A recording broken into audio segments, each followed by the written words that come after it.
안녕하세요. 저는 51살 이태진입니다.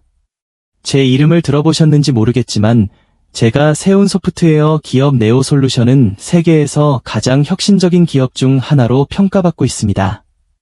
연 매출은 수천억 원, 직원 수는 5,000명에 이르는 이 거대한 기업은 제가 아무것도 없던 시절부터 쌓아 올린 결과물입니다. 42층 사무실의 통유리창 너머로 보이는 도시는 제가 매일 아침부터 밤늦게까지 쌓아 올린 성공의 증거 같습니다. 하지만 이런 풍경도 익숙해지면 하나의 배경에 불과해지죠. 대표님, 오늘 일정 준비되었습니다. 7시에는 저녁 회의가 있고 그 전에 투자자들과 화상 미팅이 있습니다. 비서 강현준이 들어와 태블릿을 건네주며 말했습니다. 그는 늘 효율적이고 깔끔하게 일을 처리했죠. 저는 태블릿을 확인하며 고개를 끄덕였고 문득 창밖으로 시선을 돌렸습니다. 그때 제 눈에 들어온 건 바로 길 건너편 버스 정류장이었습니다. 거기엔 작은 손수레를 끌고 있는 할머니 한 분이 계셨습니다.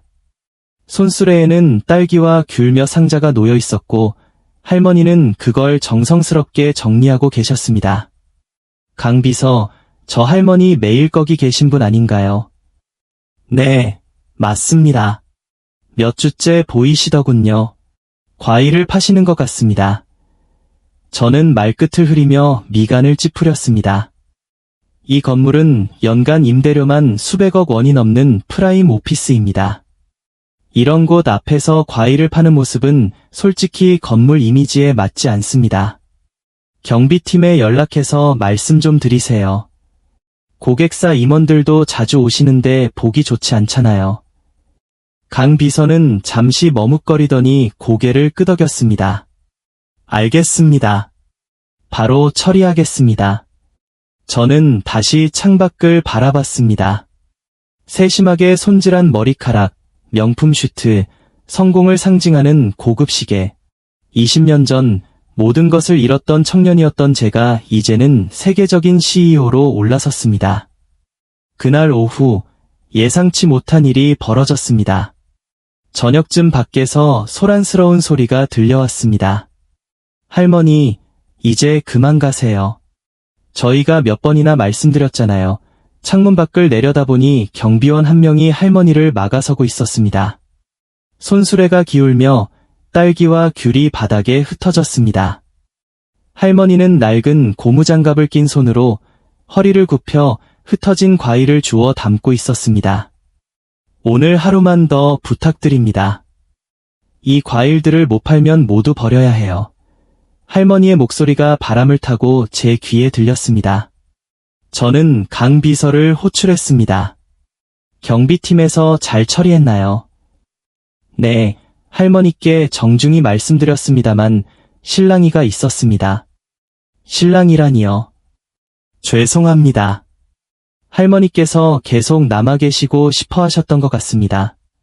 강 비서의 말에 순간 어린 시절이 떠올랐습니다. 태진아, 착한 아이가 되어야 한단다. 어린 시절 가난했던 집안에서 홀로 저를 키우던 어머니가 자주 하던 말이었습니다. 하지만 저는 감정을 밀어냈습니다. 저는 CEO입니다. 감정에 휘둘려 결정을 내릴 수는 없었습니다. 규정대로 처리하세요. 냉정한 목소리가 나왔습니다. 그날 밤 강 비서가 떨어뜨린 물건이라며 낡은 수첩 하나를 제게 건네줬습니다. 할머니께서 놓고 가신 겁니다. 필요 없으시면 버리겠습니다. 그냥 두세요. 제가 처리하겠습니다. 혼자 남은 사무실에서 저는 수첩을 열어보았습니다. 첫 장에는 사진 한 장이 끼워져 있었습니다.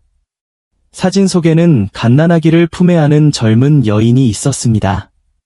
다음 장에는 낡은 글씨로 이런 말이 적혀 있었습니다. 엄마가 널 고아원에 맡길 수밖에 없었다. 언젠가 널 다시 만날 수 있기를. 그 순간 가슴이 천둥처럼 내려앉았습니다. 태진아, 엄마가 미안하다. 수첩에 적힌 글씨를 읽는 순간 제 손끝이 미세하게 떨렸습니다. 낡고 주름진 사진 한 장이 함께 끼워져 있었습니다. 사진 속에는 갓난아기를 품에 안고 있는 여성이 있었습니다. 그리고 그 아기의 목에는 작은 점이 있었습니다. 저와 똑같은 위치에 있는 점이었습니다. 그 순간 숨이 멎는 듯했습니다. 제 머릿속에서 오랜 기억들이 거대한 파도처럼 밀려들었습니다. 1985년 겨울, 고아원문 앞에서 눈이 소복이 쌓인 길을 따라 손을 잡아 이끌던 여인의 마지막 한마디가 아직도 생생합니다. 태진아, 엄마를 꼭 기억하렴. 그리고 착한 아이가 되어야 한단다. 그녀의 손이 제 손을 놓던 순간 따뜻했던 손길이 차갑게 식어가던 기분이 들었습니다. 낯선 사람들이 저를 데려가고 커다란 철문이 뒤에서 닫히는 소리가 귀를 찔렀습니다. 처음 보게 된 고아원의 큰 철문, 낯선 사람들의 얼굴들, 그 모든 것이 어린 제겐 세상이 끝나는 것처럼 느껴졌습니다. 그날 밤, 낯선 방에서 저는 창문 밖을 바라보며 그녀가 돌아오길 기다렸습니다. 하지만 아무도 오지 않았습니다. 시간이 지나며 저는 고아원 생활에 익숙해져야 했습니다. 규칙은 간단했습니다. 울지 말 것, 눈에 띄지 말 것, 그리고 절대 약해 보이지 말 것. 다른 아이들과의 싸움에서 이기지 못하면 기회는 빼앗겼습니다. 더 좋은 옷, 더 맛있는 음식, 애만 침대조차 경쟁을 통해 얻어야 했습니다. 태진아, 울면 안 돼. 어른들은 울지 않는 아이를 좋아한단다. 어떤 어른들은 제 머리를 쓰다듬으며 그렇게 말했습니다. 1993년 대학 시절 학업은 제게 유일한 탈출구였습니다. 성적표에 새겨진 A들은 마치 작은 승리의 상징처럼 느껴졌습니다. 너 고아원 출신이라며? 그런데 어떻게 그렇게 똑똑하지? 친구들이 아무렇지도 않게 던진 말에 저는 아무렇지 않은 척 웃으며 대답했습니다. 공부만 했으니까. 다른 건 할 시간이 없었거든. 하지만 속으로는 분노했습니다. 그들은 제 노력을 특이한 사례로 취급하며 제 배경을 동정 어린 시선으로 바라보고 있었습니다. 그 시선이 싫어서 저는 더 열심히 살았습니다. 고아라는 꼬리표를 떼기 위해서는 2배로 노력해야 한다는 걸 알고 있었으니까요. 저는 장학금을 받고 학비를 벌기 위해 아르바이트를 하며 매일 잠들기 전 목표를 되새겼습니다. 더 이상 누구에게도 동정을 받지 않겠어. 1997년 회사원 시절 명문대를 졸업하고 입사한 회사에서도 저는 누구보다 먼저 출근하고 늦게 퇴근했습니다. 하지만 제게 돌아온 건 늘 같은 평가였습니다. 이태진 씨, 열심히 하긴 하는데 말이야, 배경이 좀 아쉽긴 하네. 상사의 냉소적인 말은 제 심장을 찌르듯 아팠습니다. 그럼에도 저는 멈추지 않았습니다. 상사가 퇴근하면 그의 업무를 대신 처리하며 밤새 보고서를 작성했습니다.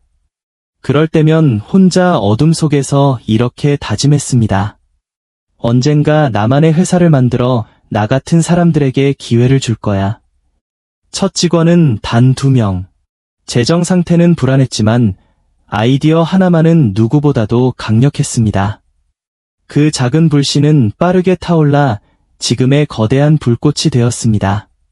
수첩을 덮으며 저는 깊은 숨을 내쉬었습니다. 성공 뒤에 묻혀있던 감정들이 다시 떠오르는 순간이었습니다.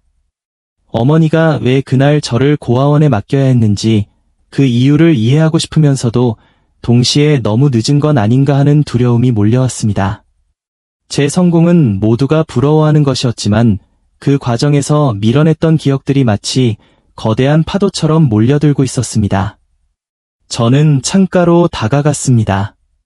어두운 도시가 반짝이는 불빛으로 가득했지만 마음속은 텅 빈 듯했습니다. 문득 오늘 낮 버스 정류장에서 딸기와 귤을 정리하던 할머니의 모습이 떠올랐습니다. 강 비서.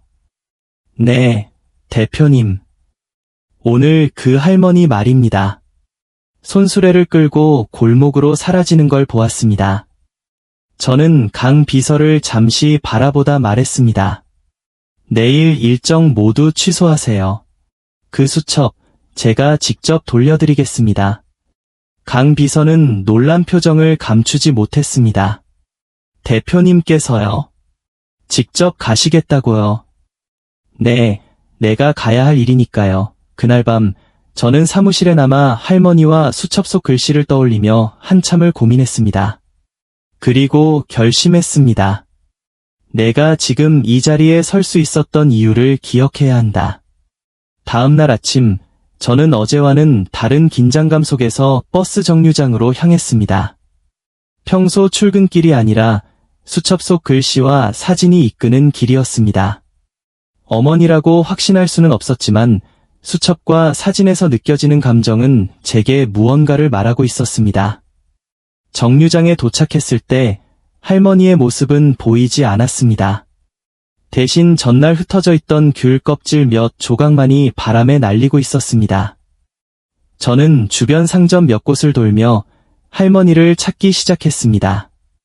혹시 손수레를 끌고 다니시는 할머니를 아시나요? 어제 이곳에 계셨던 분인데요. 한 노점 상인이 고개를 끝내이며 대답했습니다. 아, 김옥분 할머니. 늘 저쪽 사모시장에서 과일을 사가시곤 하죠. 요즘은 몸이 안 좋으셨다고 들었어요. 그 말을 듣고 저는 사모시장으로 향했습니다. 사모시장은 이미 오래전에 활기를 잃은 듯했습니다. 시장 입구의 간판은 낡아 글씨조차 흐릿했고 몇몇 가게들만 문을 열고 있었습니다. 저는 골목을 돌며 손수레와 과일 상자를 찾았습니다. 김옥분 할머니요. 늘 저쪽 골목 끝 작은 집에 사십니다. 요즘은 잘 안 보이시던데 아마 집에 계실 거예요. 다른 상인의 말을 듣고 저는 안내받은 곳으로 발길을 옮겼습니다. 골목 끝 낡은 집이 보였습니다. 문 옆에는 작은 이름표가 붙어 있었습니다. 김옥분. 저는 잠시 숨을 고르고 문을 두드렸습니다. 안에서 기침 소리가 들렸습니다. 누구세요? 낯선 목소리가 문 너머로 들려왔습니다. 어제 버스 정류장에서 뵈었던 사람입니다. 할머니께서 놓고 가신 수첩을 돌려드리려고 왔습니다. 잠시 침묵이 흐른 뒤 문이 천천히 열렸습니다. 그 안에는 작은 체구의 할머니가 서 계셨습니다. 어제와는 다르게 고무장갑도 손수레도 보이지 않았습니다. 대신 낡은 겉옷을 걸친 채였습니다. 수첩이라니요. 할머니의 목소리는 떨리고 있었습니다. 저는 주머니에서 수첩을 꺼내 건넸습니다. 어제 이걸 떨어뜨리셨습니다. 할머니께 정말 중요한 물건인 것 같아서요. 할머니는 제 손에서 수첩을 받아들고 천천히 열어보았습니다. 수첩 속 사진을 보던 할머니의 매트가가 촉촉해졌습니다. 이걸 찾아주려고 이렇게까지 오셨군요. 너무 고맙습니다. 저는 조심스럽게 질문을 꺼냈습니다. 혹시 이 사진 속 아기가 할머니의 자녀인가요? 할머니는 수첩을 매만지며 고개를 끄덕였습니다. 맞습니다. 제 아들입니다. 하지만 그 아이를 오래전에 고아원에 맡길 수밖에 없었습니다. 그 목소리는 떨리고 있었습니다. 그때는 제가 너무 가난했고 그 아이를 제대로 키울 수 없었어요. 그래서 고아원에 맡겼죠. 이렇게 하면 더 나은 환경에서 잘 살 수 있을 거라고 믿었습니다. 그게 제 선택의 전부였습니다. 할머니의 말은 저를 벼락처럼 멈추게 했습니다. 저는 수첩 속 글씨와 사진, 그리고 어제부터 이어진 모든 일들이 머릿속에서 퍼즐처럼 맞춰지는 걸 느꼈습니다. 혹시 아드님께서 지금 어디 계신지 아십니까? 할머니는 고개를 떨구며 조용히 대답하셨습니다. 모릅니다. 제가 그 아이를 본 건 너무 오래전입니다. 하지만 어쩌면 지금쯤 잘 살고 있을 겁니다. 그 아이가 행복하다면 저는 그것만으로도 괜찮아요. 할머니의 목소리 속에는 한없는 그리움과 스스로를 위로하려는 애씀이 담겨 있었습니다. 그 순간 저는 비로소 깨달았습니다. 할머니가 저를 알아보지 못한 건 어쩌면 당연했습니다. 그녀의 기억 속에서 아들은 여전히 어린아이로 남아 있었으니까요.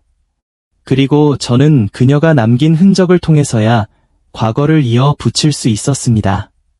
제 심장은 빠르게 뛰었습니다. 혹시라도 제가 그 아드님을 찾는 걸 도와드려도 될까요? 하지만 할머니는 천천히 고개를 저었습니다. 아니요. 그냥 이렇게 살아가는 것만으로도 충분합니다.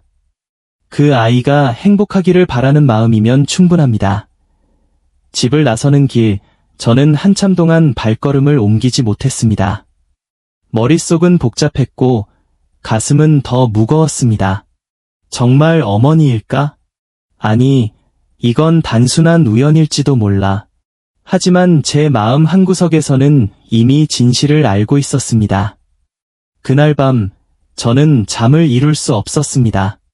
할머니와의 대화가 머릿속을 떠나지 않았습니다. 그분이 정말 제 어머니일까요? 아니면 우연히 비슷한 S연을 가진 분일 뿐일까요? 수첩 속 글씨와 사진은 분명 제 어린 시절과 연결되어 있었습니다. 하지만 그 할머니가 저를 전혀 알아보지 못했다는 사실이 계속 마음을 어지럽혔습니다. 시간이 너무 많이 지나서일까? 아니면 내가 지금 너무 달라져서일까? 다음 날, 저는 회사에 나가려는 발걸음을 멈추고 다시 할머니가 계신 시장 근처로 향했습니다. 무언가 확인해야겠다는 생각이 머릿속을 가득 채우고 있었습니다. 시장 골목에 도착하니 할머니의 집이 여전히 조용했습니다. 문 앞에 놓여있던 손수레도 사라져 있었습니다. 혹시 김옥분 할머니를 보셨나요? 집에 안 계시는 것 같은데 상점 주인은 고개를 저으며 말했습니다.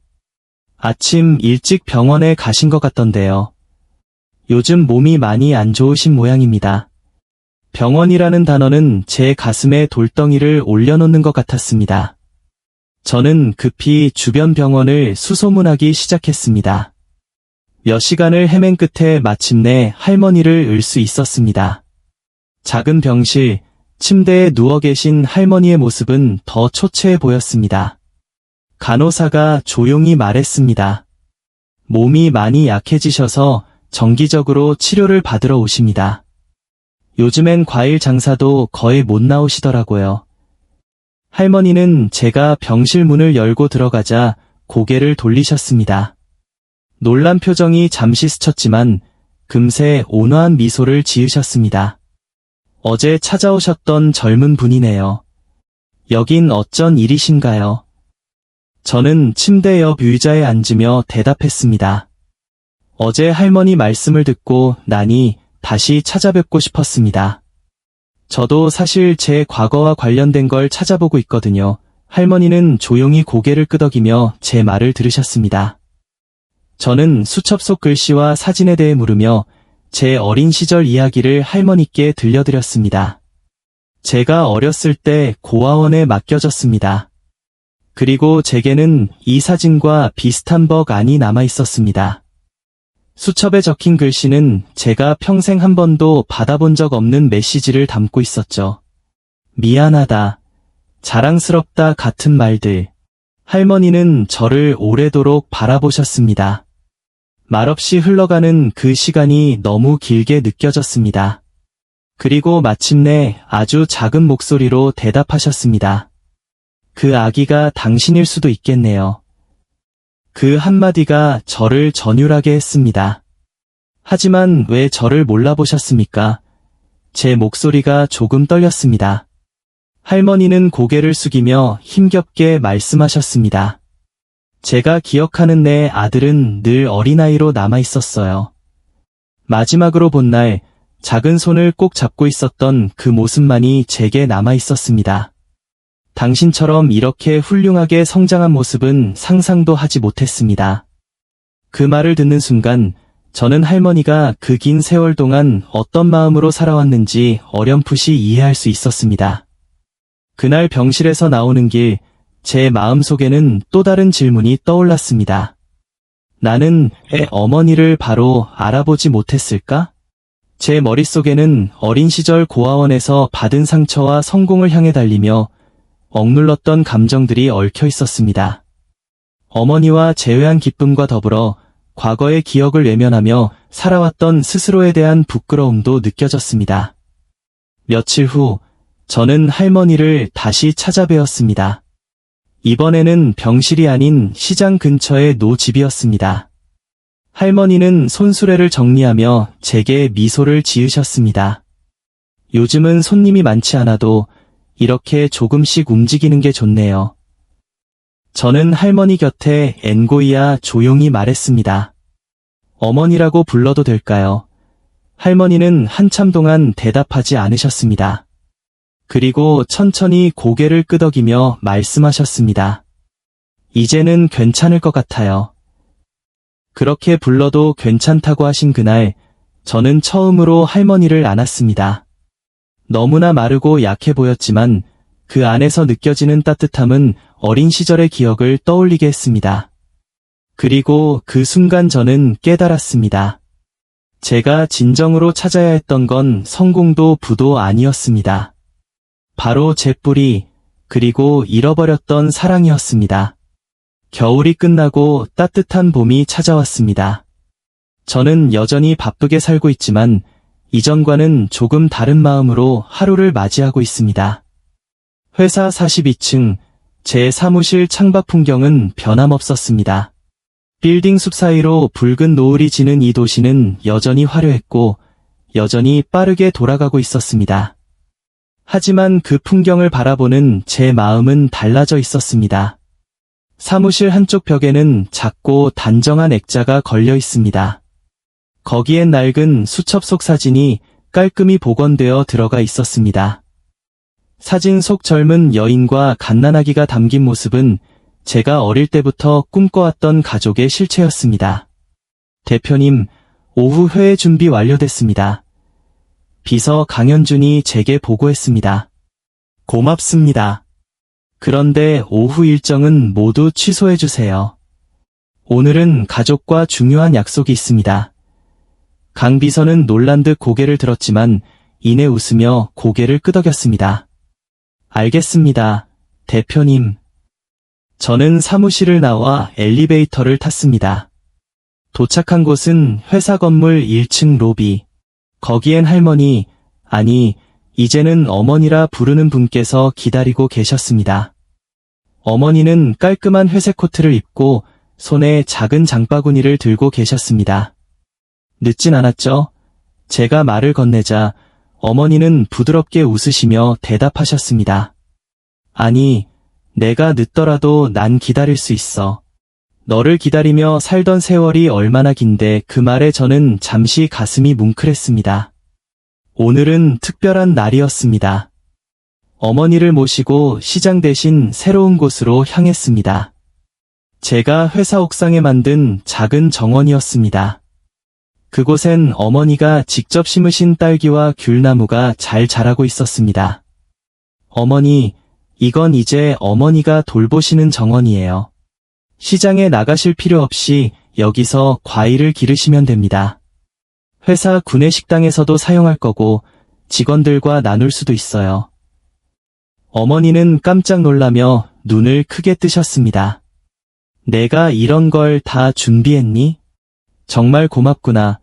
저는 어머니 곁에 앉아 흙을 만지며 함께 딸기 모종을 심었습니다. 그동안 어머니와 나눈 대화는 전보다 훨씬 더 자연스러웠습니다. 우리는 서로에게 점점 익숙해지고 있었습니다. 어머니와 함께 정원에서 시간을 보내고 나니 사무실에 있던 때와는 전혀 다른 기분이 들었습니다.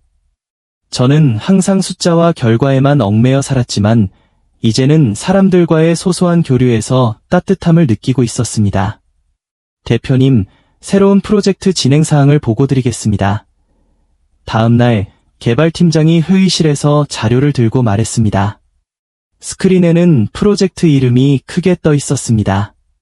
드림케어 프로젝트, 취약계층 의료 지원 시스템.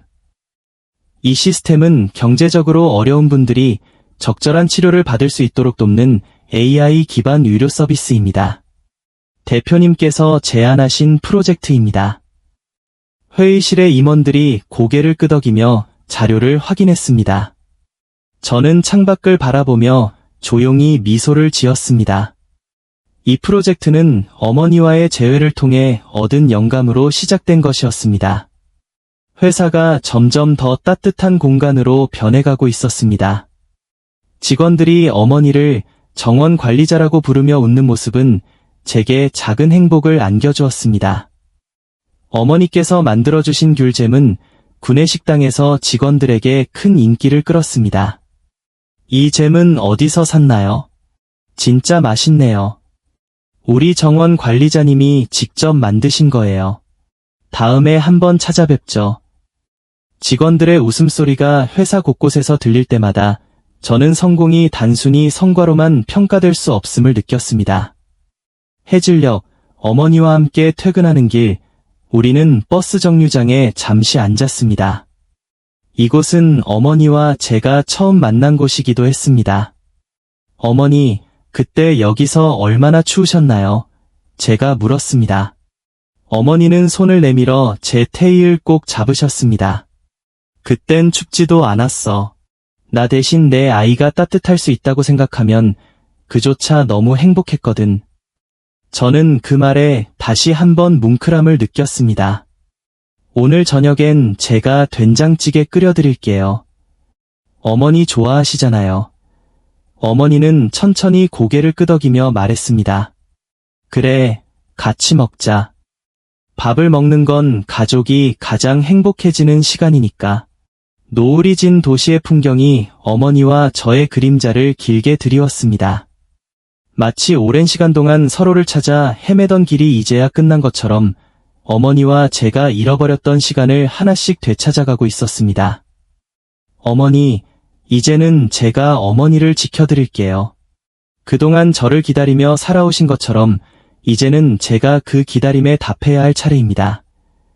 어머니는 제 손을 꼭 잡으며 말씀하셨습니다.